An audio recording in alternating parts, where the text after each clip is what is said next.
अगर आप प्रभु से प्रैक्टिकली प्यार करते हैं तो एक चीज आपकी लाइफ में पक्का होगी, 101% होगी। 99.99999% भी ऐसे नहीं कि एक शायद ऐसा कोई रह जाए, कोई नहीं होगा।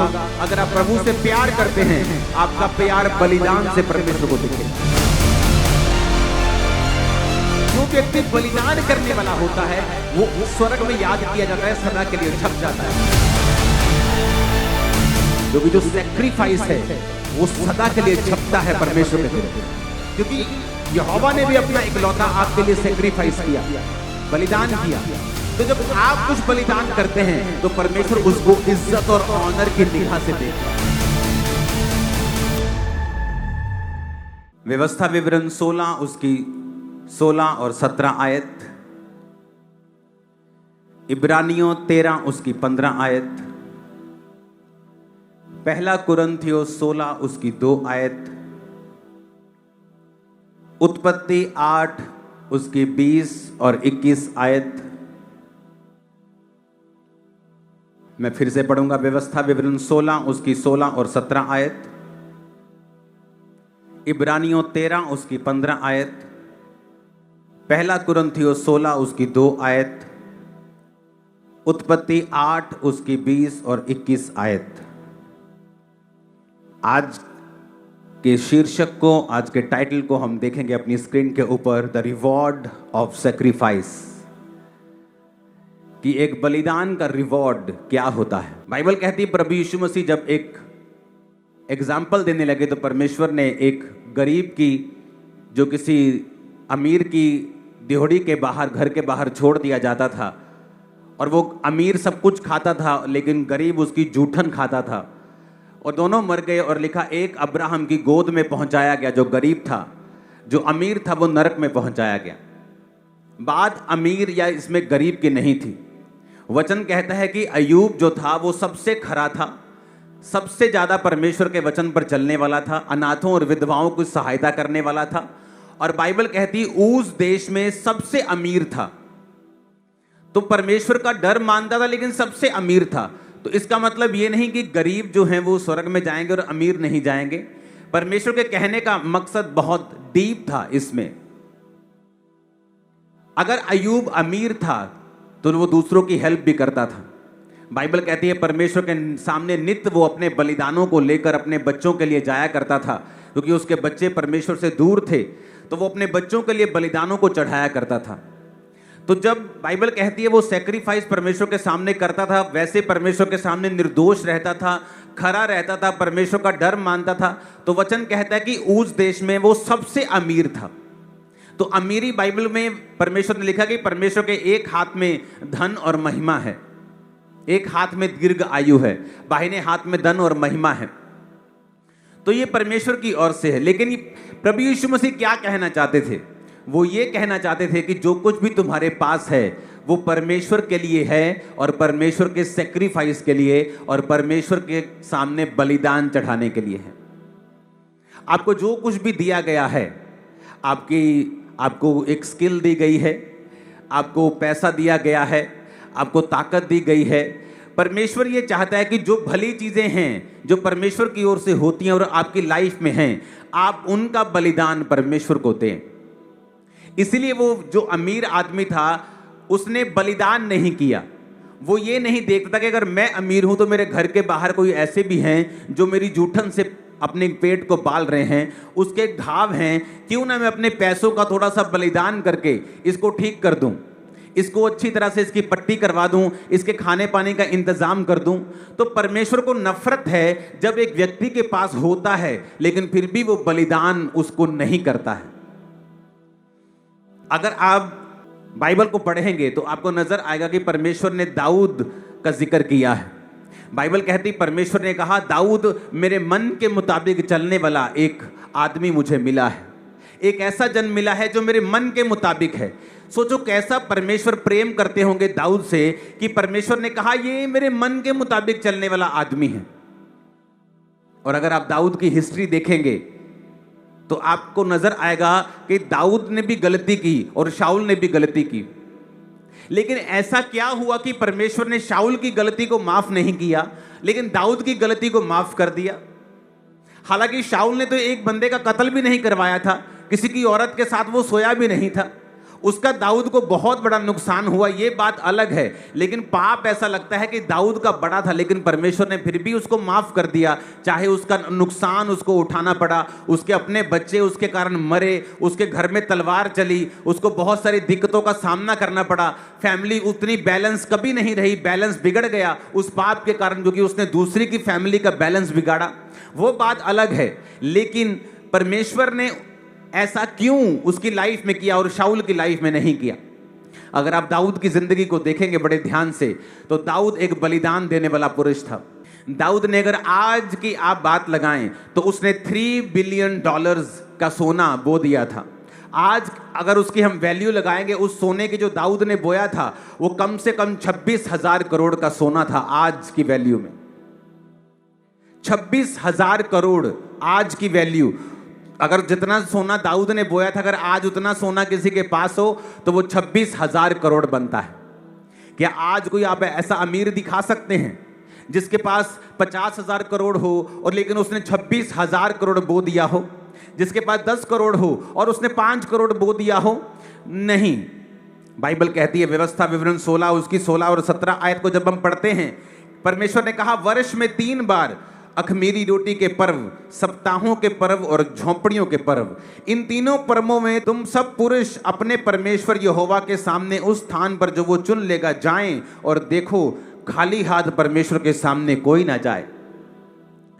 बाइबल कहती है जब आदम और हवा ने पाप किया तो परमेश्वर ने उनको पहले तो श्रापित किया, लेकिन उसके बाद वो धर्मी है और वो माफ करने वाला है। परमेश्वर ने उनको चमड़े के अंगरखे पहनाए, क्योंकि उन्होंने पत्तों से अपने नंगेपन को ढांपा हुआ था। चमड़े कहां से आया वो चमड़ा? परमेश्वर ने एक भेड़ को कुर्बान किया। कौन थी वो भेड़? वो प्रभु यीशु मसीह थे। वो एक भविष्यवाणी थी कि मैं अपने एक लौते को तुम्हारे लिए, तुम्हारे पापों के लिए, जगत के पापों के लिए कुर्बान करूंगा, और तुम्हारे नंगेपन को मैं उसके चमड़े से ढांक दूंगा। तो परमेश्वर ने सैक्रिफाइस किया, क्योंकि परमेश्वर सैक्रिफाइस की कीमत को समझता है और यह भी जानता है कि अगर कोई किसी से प्यार करता है तो वो उसके लिए सैक्रिफाइस करेगा। अगर कोई आपसे कहे मैं आपसे प्यार करता हूं, लेकिन किसी चीज का वो सैक्रिफाइस नहीं करना चाहता, आपका दोस्त कहता है मैं आप तुमसे प्यार करता हूं, ना तो वो अपने समय को निकालता है, ना अपने पैसे को खर्चता है, ना अपनी किसी चीज को वो हिलाता है और बोलता है मैं तुझसे प्यार करता हूं, ये एक फेक लव है। एक रियल लव जो होता है वो सैक्रिफाइस के साथ फॉलो करता है। अगर कोई आपसे सही रीति से प्यार करता है तो वो सैक्रिफाइस करेगा आप लोगों के लिए, वो बलिदान देगा अपने समय का, अपनी विल का, अपनी इच्छा का। इसीलिए परमेश्वर नाराज हुआ था जब इजरायली लड़ रहे थे और अन्य जाति राजा ने अपने बाद आने वाले जो राजा था उसका बड़ा बेटा उसको कुर्बान कर दिया और इजरायलियों पर लिखा प्रकोप हुआ। हालांकि उसने शैतान के सामने बलि दी, लेकिन इजरायली लोग क्यों दुखी हुए? क्योंकि परमेश्वर नाराज हुआ कि एक अन्य जाति बंदा बलिदान की कीमत को समझता है, लेकिन तुम लोग बलिदान की कीमत को नहीं समझते। वो बलिदान चढ़ा रहा है अपने सबसे कीमती चीज को, लेकिन तुम लोगों ने अपने सबसे कीमती चीज को संभाल के रखा है और मेरे लिए बलिदान नहीं किया। क्यों परमेश्वर ये एग्जाम्पल देता है कि मैं अब्राहम की गोद में लाजर को पहुंचाता हूं, और अब्राहम की गोद में लाजर, उस अमीर आदमी कहता है कि अपने लाजर को भेज, मेरे मुंह में उंगली डाल के वो ठंडा पानी थोड़ा सा जीभ को मेरी ठंडा कर दे, यहां आग बहुत है नरक में। क्यों अब्राहम का वो नाम लेता है? क्योंकि बाइबल कहती है अब्राहम भी एक सेक्रीफाइस करने वाला आदमी था। कौन है ग्रेट आदमी? कौन है great man and women of God? इस धरती के ऊपर महान परमेश्वर के जन कौन है? कोई नहीं। जिन्होंने बलिदान दिया है वो भी आपके जैसे हैं, वो भी आपके जैसा दिल रखते हैं, वो भी डरते हैं, कई बार दलेर होते हैं, कई बार बीमार होते हैं, कई बार चंगे होते हैं, लेकिन वो भी आपके जैसे बाइबल कहती है मनुष्य हैं। एलिया भी तुम्हारे समान दुख और सुख भोगी मनुष्य था, बाइबल कहती है। लेकिन ऐसा क्या हुआ कि एक आम सा दिखने वाला पुरुष एक विश्वास का हीरो बन गया? आज स्वर्ग में उसकी गोद में लोगों को पहुंचाया जाता है। अब्राहम की गोद में लोग बैठते हैं जब स्वर्ग में जाते हैं। आप मेरी बात समझ रहे कि नहीं?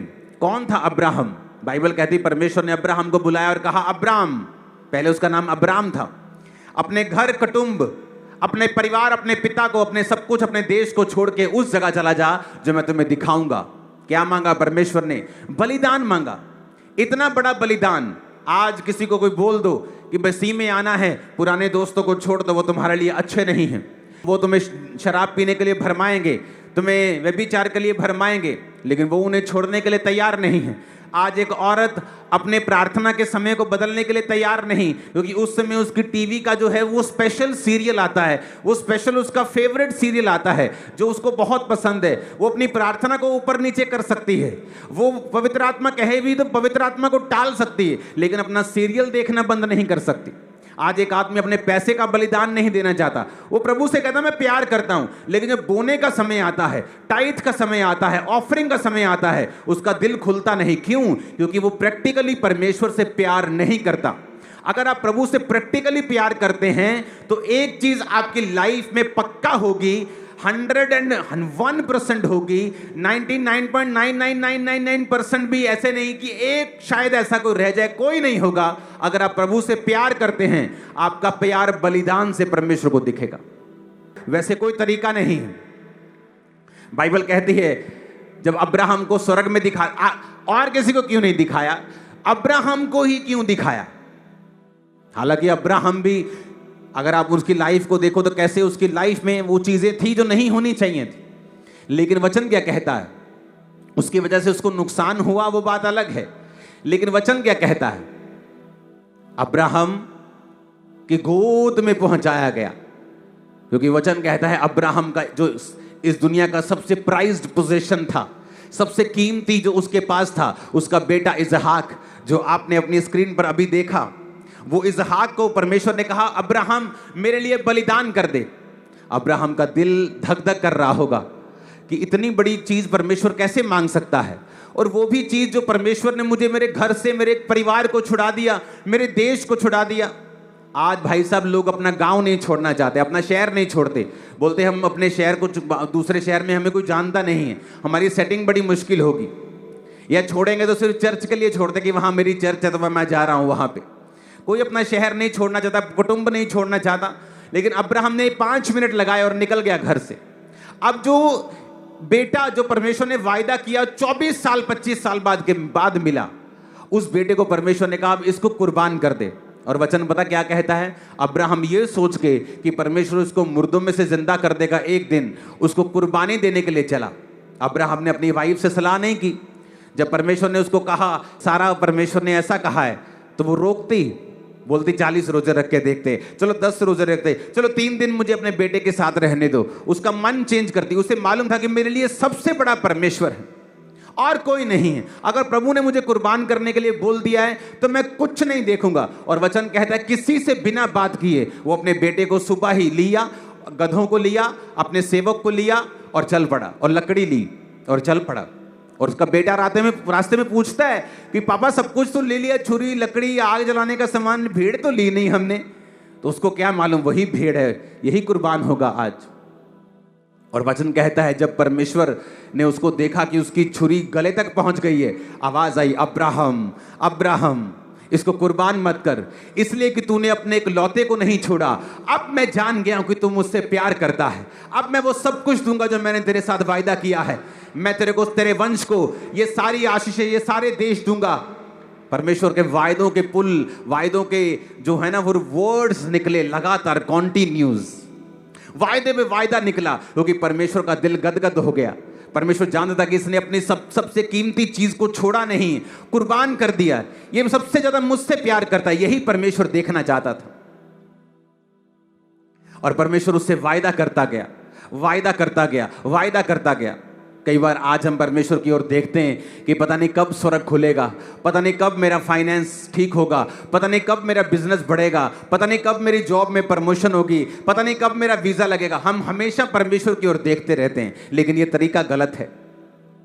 हमें किन चीजों के लिए परमेश्वर की ओर देखना है और किन चीजों के लिए परमेश्वर यह चाहता है कि हम प्रैक्टिकली हम सेक्रीफाइस करें। अगर हम उत्पत्ति 8 उसकी 20 और 21 आयत को पढ़ते हैं, ये तब का समय है जब नूह का समय था। फ्लड आया, बाढ़ आई, सब मर गए। नूह, उसकी पत्नी, उसके 3 बेटे 3 बहुएं जहाज में चली गई, उस शिप में चली गई। शिप में जब वो चली गई तो काफ़ी महीनों के बाद जब पानी ख़त्म हो गया वो जहाज से निकले। ये तब की बात है। तब नूह ने यहोवा के लिए एक वेदी बनाई और सब शुद्ध पशुओं और शुद्ध पक्षियों में से कुछ कुछ लेकर वेदी पर होम बलि चढ़ाया। आपको लगता है कि आप नॉर्मल चीज है, फिर क्या हुआ, बलि चढ़ा दी तो फिर क्या हुआ, लेकिन अगर आपको मालूम हो उस समय जानवर सिर्फ वही थे जो नूह के पास थे। धरती पर कोई जानवर नहीं था, धरती पर कोई पक्षी नहीं था, सिर्फ मछलियां थी जिनको वो परमेश्वर के सामने कुर्बान नहीं करते थे। तो नूह के सामने बड़ा लिमिटेड सोर्स था और उसके पास ये भी था कि थोड़े दिन रुक जाते हैं, इनके बच्चे बच्चे और होने दो, ऐसा ना हो कि मैं इनको चढ़ा दूं और बाद में जो एक दो बचे हैं उनके बच्चे ना हो और धरती पर इनकी जाति नष्ट हो जाए। ऐसी गलती चेलों ने की। प्रभु यीशु मसीह बैठे थे और एक औरत संगमरमर के पात्र में एक इत्र लेके आई और परमेश्वर के पांव पर उसे तोड़कर उंडेल दिया। बाइबल कहती है चेले रिसियाने लगे। वो चेले नहीं थे, वो एक ही चेला वायरस वाला चेला था। कई बार एक वायरस वाला कोई आदमी आपकी टीम में होता है ना, वो सबको नेगेटिव करता रहता है, बड़ा जरूरी होता है ऐसों को निकालना। तो वो चेला कौन था? यहूदा इस्करियोती, क्योंकि वो चोर था। तो वो चोर था और बोलने लगा एक दूसरे को कि यार ये तो 200 दिनार में बिकता, आज की अगर वैल्यू लगाओ तो वो 1,80,000 का था। अगर आज आप 500 रुपये दिहाड़ी की लगाओ ना तो वो आप लगा लो कि 1 लाख के करीब था। वो 1 लाख रुपए के करीब है। 200 दिनार, 1 दिनार मजदूरी अगर होती थी तो 200 दिन की वो मजदूरी थी। आज 500 रुपए भी कम से कम मजदूरी लगाओ तो 1 लाख रुपए का वो इत्र था। तो बोलने लगे कि परमेश्वर के पांव पे उंडेल क्या जरूरत थी, 1 लाख का बेचते, लंगर लगाते, लोग खाते। तो परमेश्वर यीशु मसीह ने क्या किया? सही है, ठीक कहा तुमने। परमेश्वर कहता नहीं, कहता जो इस औरत ने किया है वो अच्छा किया है। जो कुछ मुझ पे बहाया जाएगा वो वेस्ट कभी नहीं होगा। तो परमेश्वर ने क्या कहा? इसने बलिदान किया है। अब देखो बलिदान की को परमेश्वर किस निगाह से देखता है। जो व्यक्ति बलिदान करने वाला होता है वो स्वर्ग में याद किया जाता है, सदा के लिए छप जाता है। कैसे? अब्राहम ने परमेश्वर के सामने बलिदान किया, लाजर अब्राहम की गोद में पहुंचाया गया। दाऊद ने 26,000 करोड़ का बलिदान किया, कहां पहुंचाया गया? आज जो दर्शन देखते हैं, प्रकाशित वाक्य की पुस्तकें और डैनियल की पुस्तकें, यहोजकल की पुस्तकें पढ़ते हैं, आपको उनमें दाऊद नजर आता है। अगर आप प्रोफेटिकली उनकी स्टडी करेंगे तो स्वर्ग में वो परमेश्वर के, कितने मेरी बात को समझ रहे हैं? कौन था वो? सेक्रीफाइस करने वाला आदमी।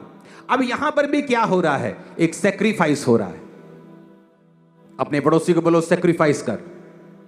अब उस औरत ने बलिदान दिया तो परमेश्वर ने क्या कहा? देखो बलिदान किस तरह से प्रभु देखता है। परमेश्वर ने कहा जब कभी इस धरती पर सुसमाचार प्रचार किया जाएगा, इस औरत के बारे में जिक्र किया जाए। मैं आपको गारंटी देता हूं, आप में से 90% लोग 12 चेलों के नाम नहीं बता पाएंगे, पर इस औरत का नाम आप जानते हैं कि उसने वहां इत्र बहाया था। क्यों? क्योंकि जो सेक्रीफाइस है वो सदा के लिए छपता है परमेश्वर के दिल में, सदा के लिए। और वो सेक्रीफाइस को बहुत ऑनर से, बड़े, क्योंकि यहोवा ने भी अपना इकलौता आपके लिए सेक्रीफाइस किया, बलिदान किया। तो जब आप कुछ बलिदान करते हैं तो परमेश्वर उसको इज्जत और ऑनर की निगाह से देखता है। लोग बोलते हैं परमेश्वर को पैसा नहीं चाहिए, उसने सब कुछ बनाया, उसको नहीं चाहिए। लेकिन ये परमेश्वर, अगर आप बाइबल में देखें, हर पर्व को मनाने में क्या करना है? सेक्रीफाइस लेके आओ अपनी पूंजी के अनुसार। होम बलि चढ़ानी है, भेड़ लेके आओ। पाप बलि चढ़ानी है, भेड़ लेके आओ। स्वेच्छा बलि, भेड़ लेके आओ। होम बलि, भेड़ लेके आओ। गलती हो गई, भेड़ लेके आओ। क्योंकि जो सेक्रीफाइस है, वो हमारे बलिदान है, वो हमारे प्रेम को प्रैक्टिकली परमेश्वर के सामने प्रदर्शित करता है। आज जब परमेश्वर आपसे सेक्रीफाइस मांगता है कि आपको वो सब पुराने काम छोड़ने हैं, वो सब शराब छोड़नी है, वो सारा इंटरटेनमेंट जो शैतानी है वो छोड़ना है, आप सेक्रीफाइस नहीं कर पाते। आप सेक्रीफाइस कई बार नहीं कर पाते अपने ऐसे पॉलिटिकल कैरियर को जो परमेश्वर चाहता अभी आप छोड़ दें, क्योंकि वो आपको आगे नहीं बढ़ने दे रहा। आप सेक्रीफाइस नहीं, जब आप सेक्रीफाइस नहीं करते, परमेश्वर की निगाह में आप एक मूल्यवान इंसान कभी नहीं बनते। क्योंकि सेक्रीफाइस ये दिखाता है कि आपके लिए परमेश्वर के दिल में कितनी इज्जत है, कितनी वो आपको प्रेशियस निगाहों से देखता है और कितनी कीमत है आपकी परमेश्वर की निगाहों में। आज कहां विश्वासी लैग करता है, कमी है उसकी लाइफ में? सेक्रीफाइस में। वो बलिदान की कमी है। आपके सामने 2 लकड़ियां पड़ी हैं, आपने आग जला दी, कितनी आग होगी? जितनी लकड़ी है। आप 20 कर देंगे, आग उतनी होगी। आप 100 लकड़ियां जलाएंगे, आग उतनी हो जाएगी। आपके लाइफ में आग, लोगों में फायर की कमी है जी मिनिस्ट्री में। आप बलिदान दो, फायर अपने आप आ जाएगी। मैंने बलिदान दिया अपनी पर्सनल लाइफ को मिनिस्ट्री में। जब मिनिस्ट्री बढ़ रही थी, मैंने अपनी लाइफ को बिल्ड नहीं किया। लोग हैरान होते हैं जब ये चर्च, अब इंडिया की हम फर्स्ट नंबर पे आते हैं, सेकंड नंबर पे एक हैदराबाद में चर्च है। सुनो, जब ये चर्च इंडिया की सेकंड नंबर की चर्च थी, पंजाब की सबसे बड़ी चर्च थी, उत्तर भारत की सबसे बड़ी चर्च थी, मैं रेंट पे रहता था तब भी। और लोग शौक थे। हाँ, मैं लोगों को घर बना के दे रहा था, लोगों को प्लॉट्स लेके दे रहा था, चैरिटीज कर रहा था, लेकिन मेरी पर्सनल लाइफ, मैं तब भी रेंट पे था। ये मैं 2015, 16, 17 की बात कर रहा हूं, बहुत पीछे नहीं है ये। Big church. क्यों? पर्सनल लाइफ अलग थी, सेवकाई की लाइफ अलग थी। परमेश्वर ने मुझे बाद में ब्लेस किया, मेरी बुक्स के जरिए, दूसरों चीजों के जरिए, लेकिन मैंने इंतजार किया। मैं अपना घर बना सकता था, बड़े बड़े महल खड़े कर सकता था, बहुत कुछ कर सकता था। टीम को बनाया, चीजों को बनाया। आप जहां आज बैठे हैं लाखों स्क्वायर फुट में, ऐसी 3-4 बिल्डिंग में पीछे और खड़ी कर सकता हूं। पॉसिबल है क्या? नहीं, आम रीति से पॉसिबल नहीं है। जस्ट फैसला किया कि यार शेड डाल दो, कितने करोड़? यहां 20 करोड़ रुपए लगा होगा, दिनों में लगाया। जब आप परमेश्वर के सामने एक सेक्रीफाइस वाली लाइफ जीते हैं, आपकी आग ज्यादा होती है, दूसरों से फायर ज्यादा होती है, खुदावंद आपसे ज्यादा प्रेम करता है। यह बहुत ही मिसकंसेप्शन वाली और बड़ी ही डेविलिश और बड़ी ही मिसलीडिंग ये टीचिंग है कि आपको कुछ करने की जरूरत नहीं, खुदा सब कुछ कर चुका है। This is not a good teaching. वो कर चुका है, अब हमें उसकी कदर करनी है जो वो कर चुका है। हमने साल्वेशन के लिए कुछ नहीं किया, हम कुछ नहीं कर सकते, लेकिन अब साल्वेशन पाने के बाद हम हर एक चीज एक थैंक्स गिविंग के जैसे परमेश्वर को दे रहे हैं। अपना समय, अपना पैसा, अपनी विल, अपनी इच्छा। कौन था मूसा? क्यों परमेश्वर मूसा के बारे में बात करता है? क्यों परमेश्वर जो जब एक पहाड़ पे था और बाइबल कहती है कि उसका रूपांतरण हो गया, उसके कपड़े चमकने लगे, मूसा एलिया उससे बात। क्यों मूसा? मूसा को तो परमेश्वर ने कनान भी नहीं जाने दिया था, उसने गलती कर दी। फिर मूसा ही क्यों? ऐसा बंदा क्यों नहीं जो पूरी तरह से परफेक्ट था? बलिदान, मूसा का बलिदान कहां था? पैलेस में। भाई साहब पैर भी नीचे रखता था तो नीचे पहले चांदी और सोने की जूती आती थी, रेड कारपेट आता था, फिर पैर नीचे रखता था, और ऐसे राजकुमार था वो। किसका? फिर मिस्र का। कौन था मिस्र? अगर आप उस जमाने का मिस्र का हिस्ट्री निकालें तो मिस्र वाज नंबर 1, इजिप्ट नंबर 1 था, सबसे बड़ा राज्य था। और सबसे बड़े राज्य का राजकुमार आने वाला राजा जब नीचे उतरता था तो उसके पांव में सोना बिछता था। क्या कहा उसने? कहता मैं इस सब सुख को छोड़ दूंगा क्योंकि मैं मसीह के कारण अपने आप को निंदित होने दूंगा। बाइबल कहती है मसीह के कारण निंदित होने को उसने मिस्र के भंडार से बड़ा धन समझा। तो क्यों नहीं परमेश्वर उसको याद करेगा? क्यों नहीं परमेश्वर कहेगा मूसा और एलिया मुझसे बात करें? कौन थे ये लोग? सेक्रीफाइस करने वाले लोग, आम लोग थे। गलतियां की। मूसा ने क्या गलती की मालूम? उसने कत्ल कर दिया था, मार दिया था, किसी को मर्डर कर दिया। मूसा वॉज ए मर्डरर, एक मर्डरर आदमी था, एक कत्ल करने वाला आदमी था। और परमेश्वर के साथ वो बात कर रहा है, 2 जने आके। क्यों? क्योंकि मूसा, मैं आपको ये इंसानी पहलू इसलिए दिखा रहा हूं, इसका मतलब नहीं आप गलतियां करें। अगर आप गलतियां करेंगे उसका नुकसान भी आपको होता है। हो सकता है मूसा 40 और 50 साल की उम्र में प्रभु से इस्तेमाल करता, लेकिन उसकी आदतें अच्छी नहीं थी, उसका टेम्पर खराब था, तो परमेश्वर उसको 80 साल तक लेके गया। वो बात अलग है, लेकिन मैं आपको एक ह्यूमन पहलू दिखा रहा हूं कि वो भी इंसान थे, लेकिन अपने सेक्रीफाइस के कारण बाइबल कहती है वो आज भी परमेश्वर के सामने सदा के लिए याद किए जाते हैं। अपने बलिदान के कारण। मूसा का बलिदान देखो, क्या बलिदान था कि आज एक आदमी दुनिया की सबसे बड़ी सल्तनत का होने वाला राजा है, राजकुमार है, और कल वो आदमी भेड़ बकरियों को चरा रहा है। फ्रॉम टॉप टू बॉटम, सबसे गंदा काम, ओखा काम, मुश्किल काम उस समय का भेड़ बकरियां चराना था। क्योंकि रास्ते में कोई शेड नहीं पड़े हुए थे, कोई टेंट नहीं पड़े हुए थे, कोई सराय नहीं होती थी। जा रहे हो तो जमीन, जा रहे हो भेड़ों और बकरियों को लेके। बारिश आ गई, तूफान आ गया, टेंट लगाया, टेंट फट गया, भालू आ रहे हैं, भेड़िए आ रहे हैं, रात को शेर आ रहे हैं, सब कुछ ओपन में था। इतना मुश्किल काम कहां से? एक राजकुमार से सीधा एक गडरिया। सेक्रीफाइस, परमेश्वर ने देखा उसको, उसने सेक्रीफाइस किया अपनी इच्छाओं को, अपनी विल को, एक बड़ी लग्जरियस लाइफ को, और परमेश्वर उसे याद करता है आज भी। हमारा सेक्रीफाइस क्या है? आपका क्या है सेक्रीफाइस मसीह में? क्या ऐसा है जो आपने बलिदान किया? हमें सोचने की जरूरत है, क्योंकि बाइबल तो यही बयान करती है कि स्वर्ग में वही लोग परमेश्वर के फेवरेट हैं जिन्होंने इस धरती के ऊपर बलिदान किए हैं, जिन्होंने परमेश्वर को प्रैक्टिकली दिखाया कि हम तुझसे प्यार करते हैं। हम अपने पैसे से प्यार नहीं करते, अपने कुटुंब से, अपने परिवार से, देश से प्यार नहीं करते, हम अपनी लग्जरियस लाइफ से प्यार नहीं करते, हम अपने आप से प्यार नहीं करते, हम सिर्फ तुझसे प्यार करते हैं। हमारा कुर्बानी, हमारा बलिदान इस बात का सबूत है कि तू हमारे लिए नंबर 1 था, है और रहेगा। आमीन।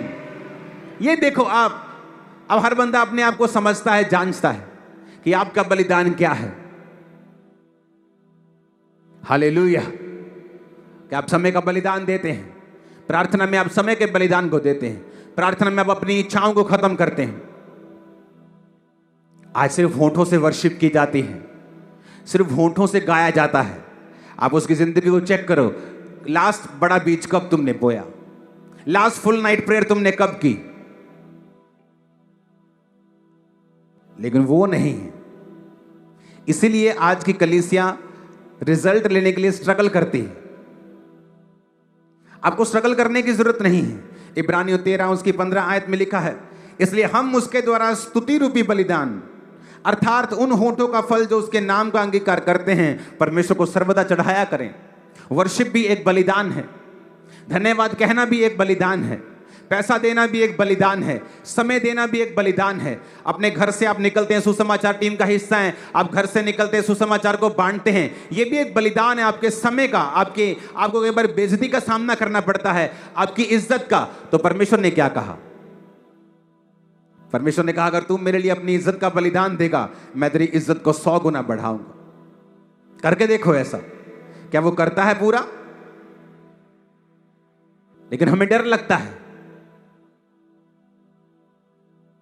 खासकर जब बंदा एक ऊंची पोजीशन पे होता है या पैसे वाला होता है, वो ये काम नहीं करना चाहता।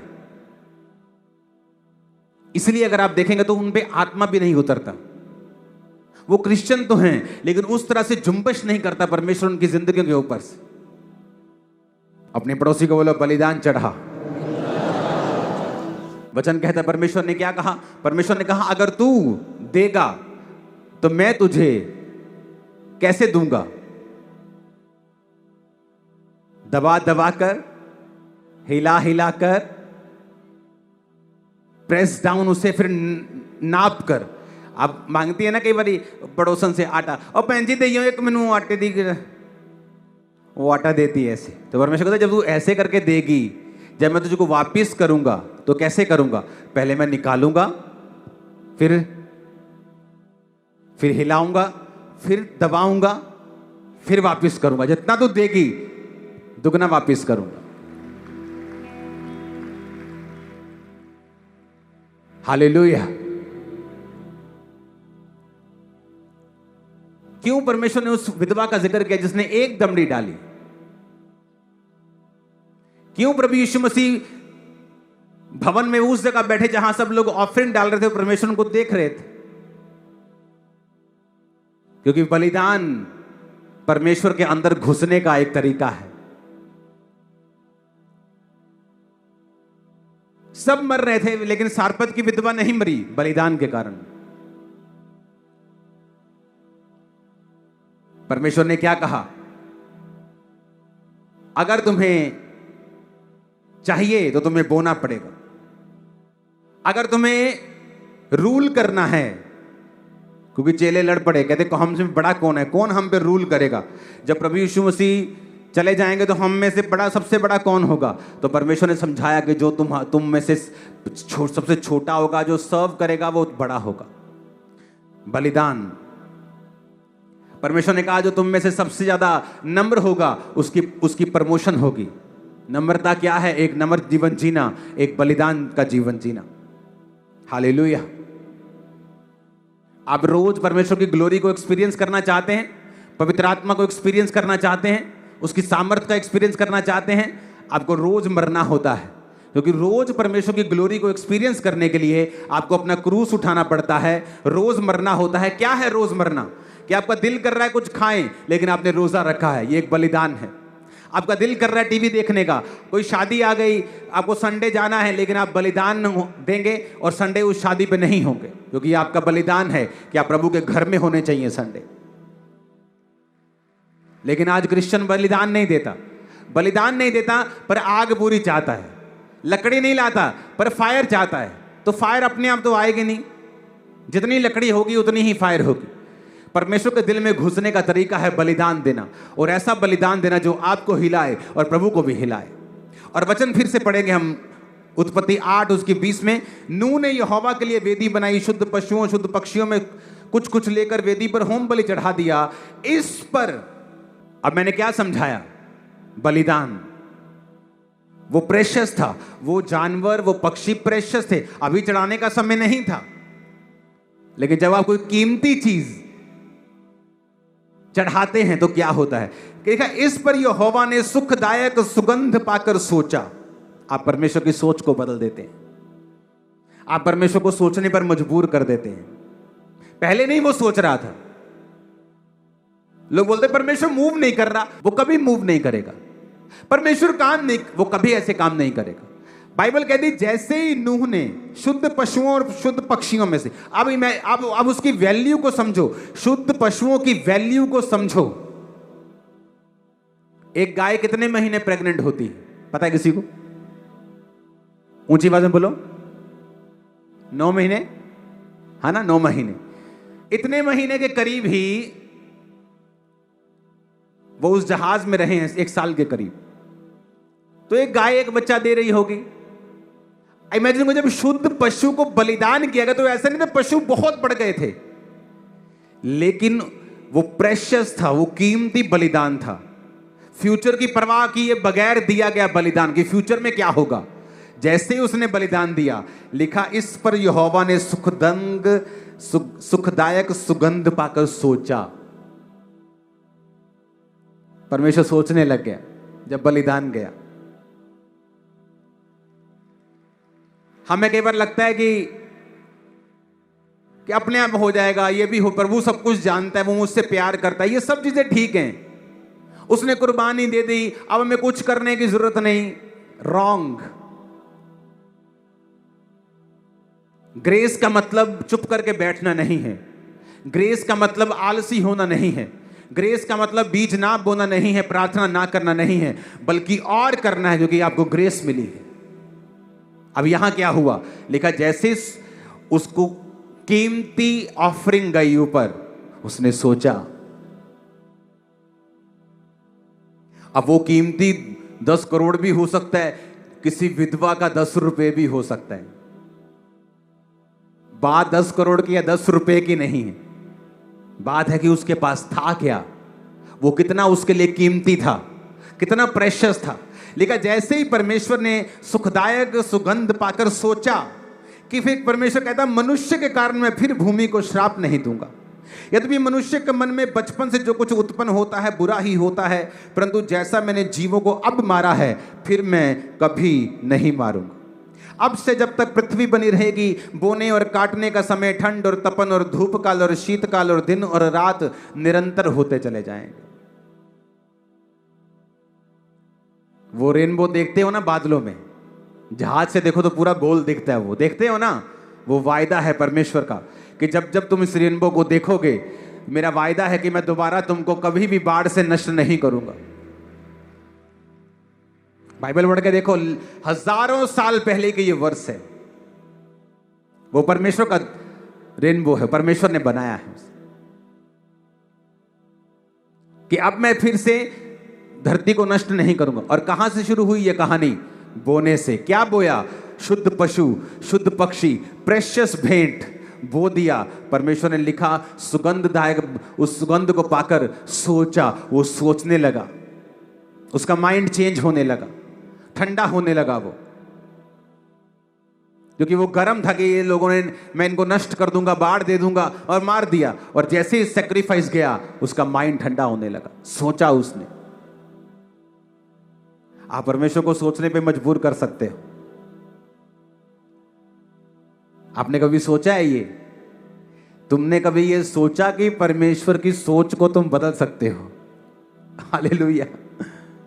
तुम उसकी सोच को चेंज कर सकते हो, तुम उसको तुम्हारे बारे में सोचने पर मजबूर कर सकते हो। सैक्रिफाइस जिस दिन जाएगा वो तुम्हारे बारे में सोचना शुरू करेगा।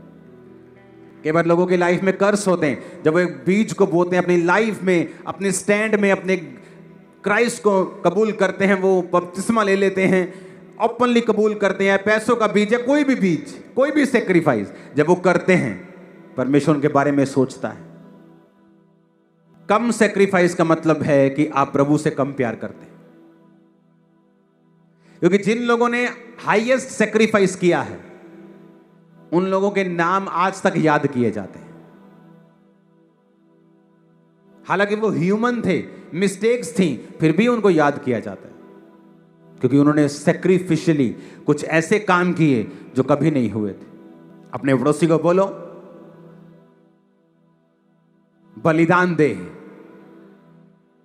अपनी हर कीमती चीज परमेश्वर को, तो वो तेरे बारे में सोचेगा और जिंदगी सेम ना रहेगी।